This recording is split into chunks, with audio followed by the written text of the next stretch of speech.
वीरमाता जिजाबाई भोसले उद्यानाबाहेर भाजपनं आंदोलन केलंय। पेंग्विनच्या पिल्लांच्या इंग्रजी नावांना विरोध करण्यात आलाय। पिल्लांचं मराठीत नामकरण करण्याची मागणी ही देखील करण्यात आली आहे। त्यामुळे पेंग्विनच्या नावाचा प्रश्न पुन्हा एकदा उपस्थित झाल्याचं पाहायला मिळतंय। वीरमाता जिजाबाई भोसले उद्यानाबाहेर भाजपनं आंदोलन केलेलं आहे।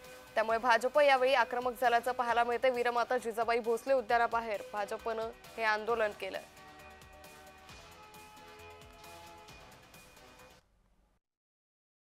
आपण बाहेरून जरी परदेशातून जरी पेंग्विनची पिल्लं आणली असतील तरी देखील ह्या मराठी मातीमध्ये त्या ज्या पेंग्विनच्या पिल्लांचा जन्म झाला आहे त्यांची नावे तरी किमान मराठीमधून असली पाहिजेत।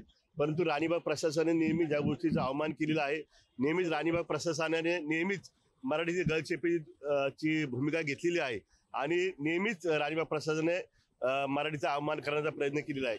म्हणून आज या ठिकाणी आम्ही भारतीय जनता पार्टीतर्फे मराठीचा अन्याय जो होत आहे तो दूर करण्यासाठी आणि राणीबाग प्रशासनाला जाब विचारण्यासाठी या ठिकाणी एकत्रित आलेलो आहोत।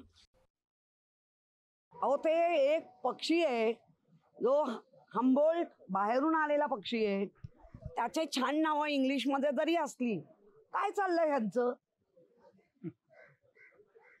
उद्या माणसाची जी नावं असतील लाडानी कोणी काय ती बदला म्हणतील, म्हणजे श्वास घ्यायचाच बंद करायचं की काय?